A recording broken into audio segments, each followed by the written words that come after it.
welcome to Warblog. This is a development video, but it's a slightly different development video. It's a development news video. Essentially, well, it's interesting. It's still under the game is still beta mode. But essentially, I'm going to move towards an R1 mode, which is, I don't know how you call these things, but basically it will be complete. I don't want to say polished, but it will be complete, and the price will go up to €50. So I sort of detailed that down here in my what's it. I've cost a few of these things. I'm not going to do weather. I'm not doing victory conditions because they're already implicit. This is sort of the same. I'm not sure what this says actually, but this is basically modelling damage to cities. So that's here. Location collateral damage. So these are pretty much the same thing. I just left them in there as they are. I'm not doing this guerrilla movement. I can't even remember what it was.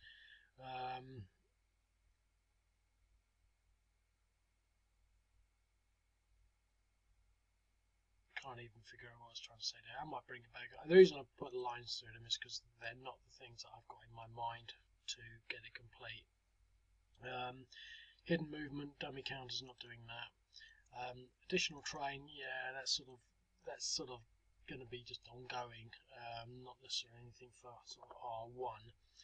Development of specific skill sets, this is an old one, yeah. So I'll be doing something medics. If you're in if you've got a medic unit, they will be able to recover certain units, you know, in some way, electronics, etc. So each of these special units, as defined by the NATO symbol sort of hierarchy, will allow the specific units to actually have some kind of specific feature that will have a play effect.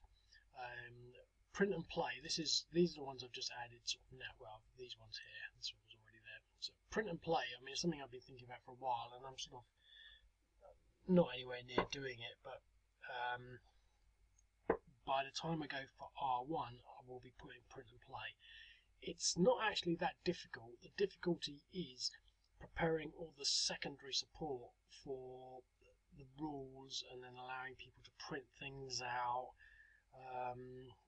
But all the bits are there, you know, it just needs to be sort of organised, so that's going to be something. Removing units from the board edge, I've been talking about that for a while, really, that's not going to be difficult, it's probably just a day's development. Stacking limits, I've been playing it long enough now, and every time there's a sort of a compromise on the stacking, I really start to think, well, I really actually want to put some stacking in. I didn't want to put stacking in before, because it's not particularly intuitive, but I was walking around the supermarket today and I was thinking, well, is it really that not intuitive? I mean, you would have sort of almost imagined that there would be stacking limits, and not being able to move counters into a stack that already has lots of counters in it might not seem that unintuitive. So I'm going to put stacking limits, mainly because I sort of would rather get away from what I call the Godzilla effect, where you just stack a huge pile up in one go. No one can attack it, and it can attack everything. Just as a general reference, I'm thinking of putting a stacking limit of, I can't remember, 9 units with a total firepower of something like 30. Total strength factor of 30. I mean, it's a bit of an odd one, but I think that should sort of do, really. See, that doesn't really work for artillery. It might be a sort of an average, I don't know. But yeah, so I'm going to have some sort of stacking limits, but I think I wanted to sort of keep it low, actually, something like 4 units. But the thing is, once you get to that sort of level, you've got to then start sort of thinking, well, you know, it's going to be quite possible to actually, you know, if one side has got 4 units stacked, and then you can only get 4 units in another hex, chances are their units are going to be comparable to your units, and therefore you only really ever get a 1-to-1. But then you can get the surrounding, and you can hopefully sort of target weaker hexes, etc. So I'm sort of, yeah, anyway, stacking limits is something I definitely want to sort of, now I think I'm going to do, and I'm going to, you know, aim for that in the what I call the R1 release. enhanced naval operations. But basically, I'm not sure what the current naval arrangements are. I'm pretty sure I can sort of do bombardments, but I think when it comes down to ship combat, it's a bit weak. And so I'm going to aim to sort of at least get that up and running. So basically, it's the 2nd of July now, which is today. So I'm giving myself until 2nd of July 2019. So that's an entire year. That's to be quite honest, I really don't want to. I don't want to push myself. So because I have a go live deadline now for 2nd of July 2019. Today is 22nd of July 2018. From this date, I hope to have what I am calling the R1 released. Now, I'm calling it the R1 because I do anticipate having more releases or developments ongoing. But the reason I'm sort of doing this is because I sort of feel it's about time to sort of get the game to a release state. Now, the thing that's not in that list, that is basically really the conditional thing, is twofold. It's getting all of the getting all of the graphics, the graphic environments correct. So basically, I mean, in particular with reference to the combat areas, I really want to sort of actually make them look like combat areas, because at the moment they're pretty much just the bare bone HTML boxes and things. I'm not going to do a great deal more, but I never like that blue. That blue is just, I don't know what I'm going to do, but give it some kind of structure so that it looks like some kind of formal combat area. That's another reason why I want to have stacking limitations, because they can only take currently probably about 15 or 20 units, and once you get more than that, they actually start to overflow the boxes. Well, if there are stacking limits, you won't be able to do that. So I'm going to I'm going to sort of do something with that. So I'm getting the graphic elements correct. But the other part that's not sort of listed on this list is the going through and actually looking at how things actually work. For example, on many of the combat things, for example, if you choose the attrition option, the attrition, you can hardly read it. It's like black text on a dark blue background. It's quite hard to read. I know it's there because I use it. If you look, you can see it. But so I'm going to be designing those interfaces, rebuilding them so that they're a lot more user friendly, and that's what's going to take a long time. This sort of making things actually work fluently. For example, quite often the results are gibberish at the top.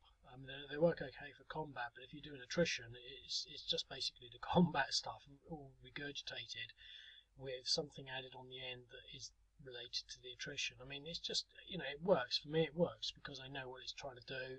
The maths is all correct. It's just the presentation of the results can be a bit misleading if you're sort of buying the game and thinking that it's going to work.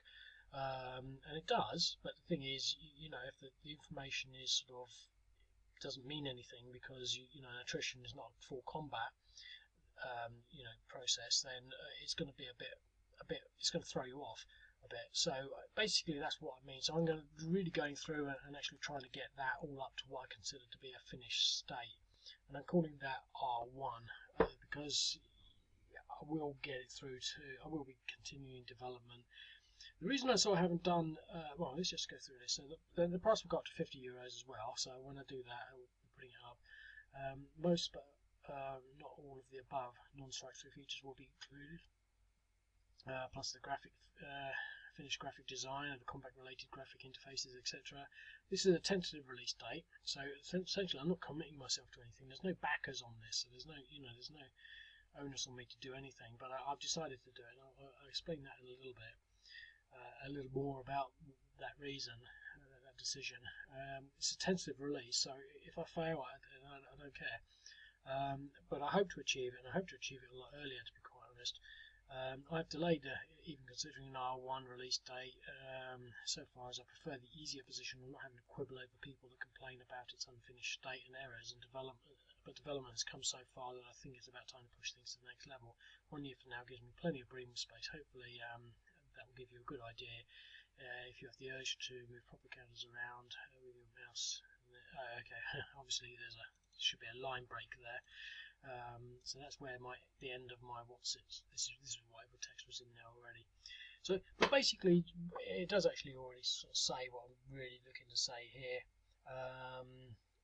Basically, I have delayed the R1 release purposely, deliberately, because, you know, as far as I'm concerned, the game works, and as far as I'm concerned, anyone that sort of has a driving passion to sort of, you know, play that sort of stuff will find that it's equally playable and won't have a problem.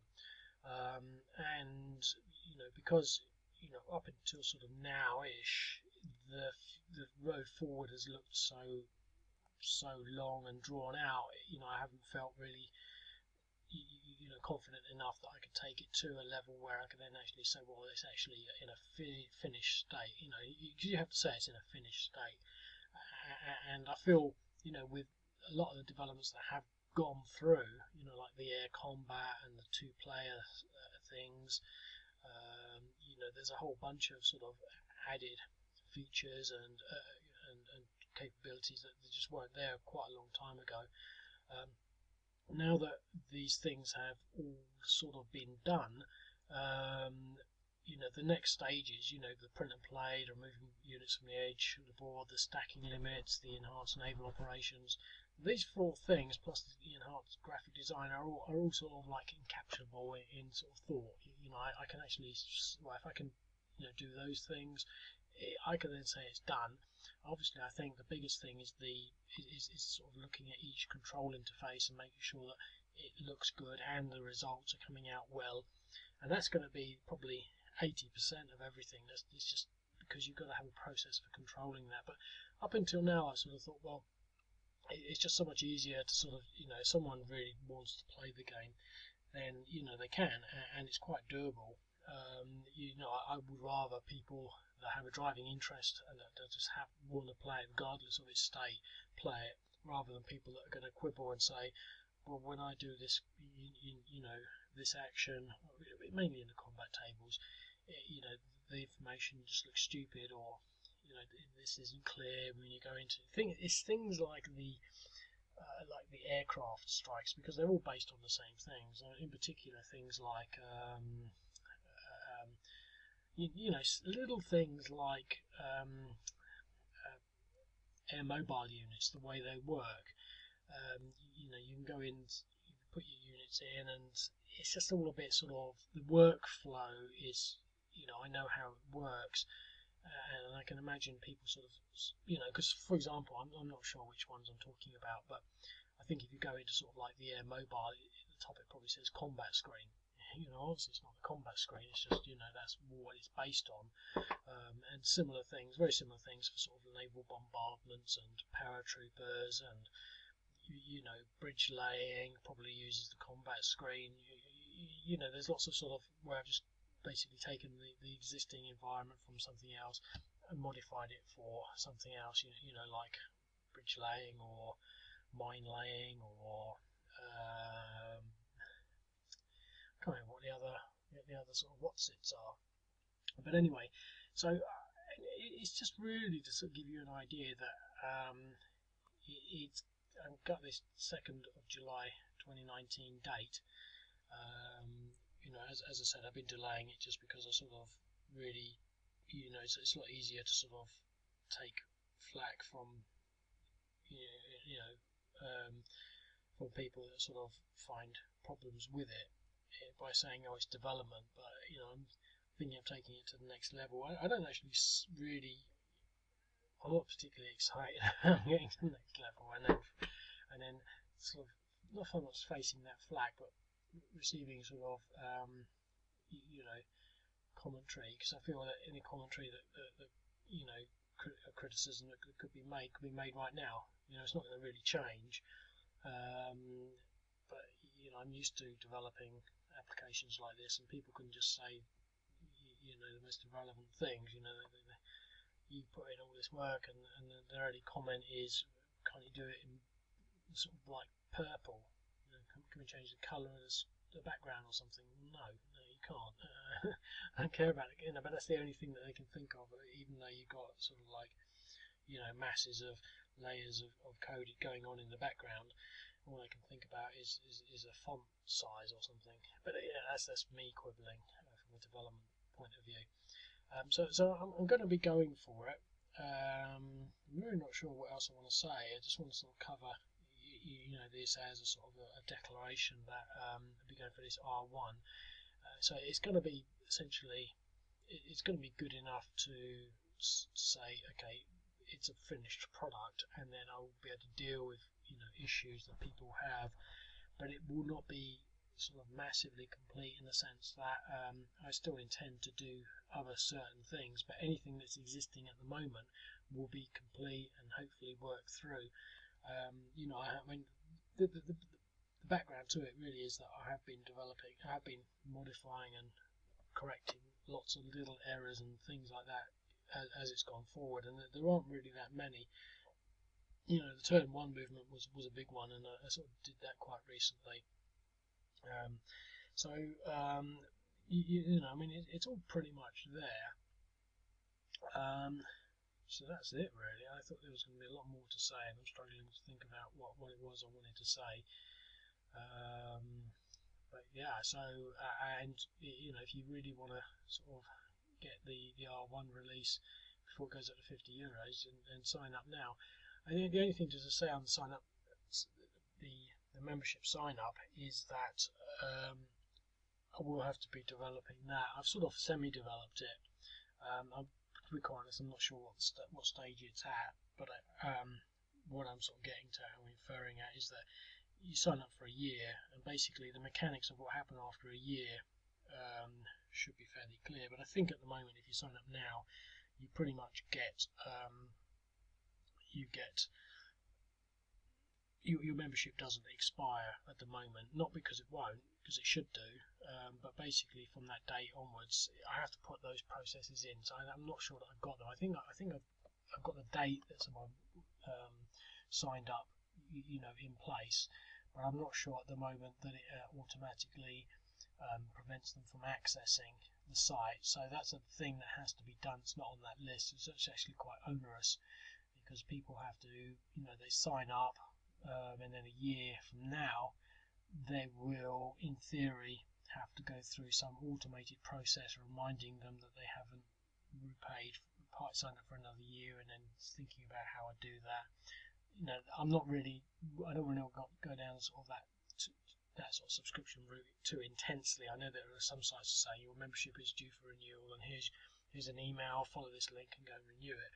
So I'll probably get that out once, but I'm so used to those sort of emails going missing that I doubt that I'll get too much of that.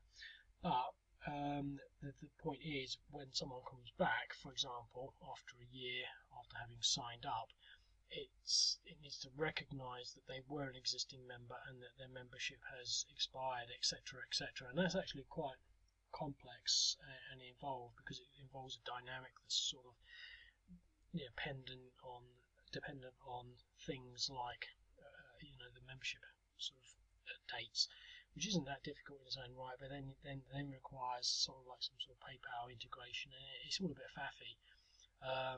But so I've got to sort of sort all that out as well. So basically, when it comes down to R1, all the basic stuff will be complete. I knew there was something else I wanted to get to, and it's this. It won't include certain things. As I said, there's going to be lots more development going on. Anything that's there will be complete, but at the moment it's on a shared server, which means basically that the platform can be a bit sort of temperamental at times, because if the workload on that server gets low, people can find that. You've seen the videos. If you've been watching the videos, you'll see that 99% of them are pretty good, but sometimes it will come up with page can't be found, or a slow connection. Sometimes it's my broadband, sometimes it's my computer, sometimes it's actually the server. So I mean, at the moment it's not on a dedicated server, and I'm quite capable of putting a dedicated server together. It's not my forte, but I've got a few, and I'm not a stranger to it. And it is I'm quite capable of putting Warblog onto a dedicated server. There are a few things that I'm a bit cautious about, but the bottom line is it's still on a reseller at the moment, which means it's really cheap, in that sense. you know, but and it's going to remain so. So even though it's going to be an R1 release, it's still going to be that, and they're still going to be sort of selling it as a sort of, I don't know what to call it really, a mom and pop enterprise, I guess might be the correct term, although I'm neither a mom or a pop.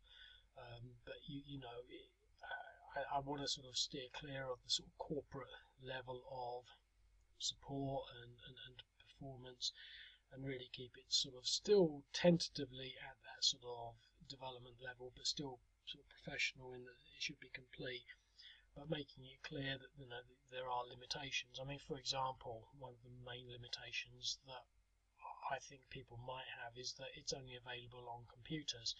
I mean, I have actually sort of, you know, kept my eye open on developing the site on tablets. I mean, it is actually possible, and I've always sort of kept that in the back of my mind. But the problem with tablets is they use different processes, and you can't readily transfer the way the counters move, because there's no such thing as a mouse click.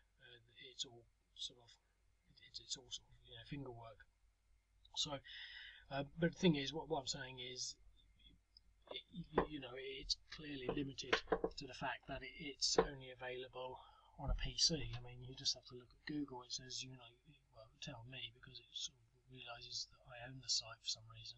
It says your website is not mobile friendly. Well, it's not, and it's not got a mobile side to it, because there's no point, because there's no mobile operation. You can't use the touch screen to control the pieces. Although I do tend to go that way. I mean, the point is, it's all a bit sort of, it's all a bit sort of, yeah, I can half imagine sort of major developers, you know, including that sort of thing, and finding this on the website, you might sort of think, oh great, I'll play that on my tablet, but you can't. So, and I half suspect that the game doesn't really work very well on certain browsers, but I have no idea, because I've not seen a browser that it doesn't work on. I've tried a few: Chrome, Edge, Firefox, which is basically what I use all the time. It works fine. So yeah, so anyway, that's a bit of a background. The thing I was searching for, I think, was the fact that, just to put a bit of perspective on the server status. I mean, once I get what I call a critical load of customers, I suppose I put it live and I get 100 customers, then I will probably put it on a server to get better performance, because the customer base will support the server load financially. But if we don't get that, it doesn't really matter, because anything less than that is not going to put such a heavy load on, etc., etc. So that sort of covers that. It's just really a public declaration of intent. Yes, it's sort of semi-tentative, but you know, I do want to sort of get to that next stage now. The thing that prompted me to do it actually was I was just flopping through YouTube. I don't know what I was looking for, and I saw a video called five Kickstarter projects that never made it. Because when I first, it wasn't when I first started this. I first started this and I was plodding along, and then at a certain point I realised that I could maybe get Kickstarter, and to be quite honest, I think Kickstarter is a complete scam, but that's just something else. So I signed up, and it's quite a complex process. I mean, you know, you have to give them your bank details and all sorts of stuff, and have, you know, a big write-up. And I thought Kickstarter was a bit like, you know, I've got a great idea, who wants to support me? But it's nothing like that at all. It's really more something else, really. I call it money laundering. But so I had it on Kickstarter, and I wanted £20,000, which is about my rate for a year's sort of, you know, part-time development. And I never got a single interest. But the thing is, I was watching this video on Kickstarter projects that didn't make it. Now, I didn't get Kickstarter funding, so it doesn't make any difference. I haven't got anyone to, you know, to sort of like be responsible to in that regards. But it's amazing how many projects, well, there were only 10 in total, but you know, people took quite a lot of money, and then just basically, you know, one way or another didn't deliver. Some of them giving excuses, some of them just completely vanishing, and yeah, it's quite odd. So I was looking at that and I was sort of thinking, I was sort of thinking a little bit guilty about not having got past the sort of the beta stage. And I thought, you know what? I think I might as well do this. You know, I might as well give myself a date now. I don't want to sort of be sort of, I don't know, because the thing is, I don't really care. You know, as I said, I like the game. It does exactly what I want it to do. I want to be pushing out, you know, a sort of a website in a bloggish format, detailing modern wars. You know, it just has it's an interest to me. It suits that perfectly at the moment. It's fully functional as far as I'm concerned. But it's now getting to the stage where I get the feeling that people might say, oh, I remember that was in beta like 4 years ago, and it's, you know, I don't really want that happening. I don't want people sort of inferring perhaps that it hasn't been complete, or so anyway, that's that. I'm gonna upload this now. I'm gonna put it into this space as a video right there. You know, other little developments. I've actually got the coastal lines sorted out, but I'm not sure that I'm going to do them because they're a bit. I don't really see the point in them.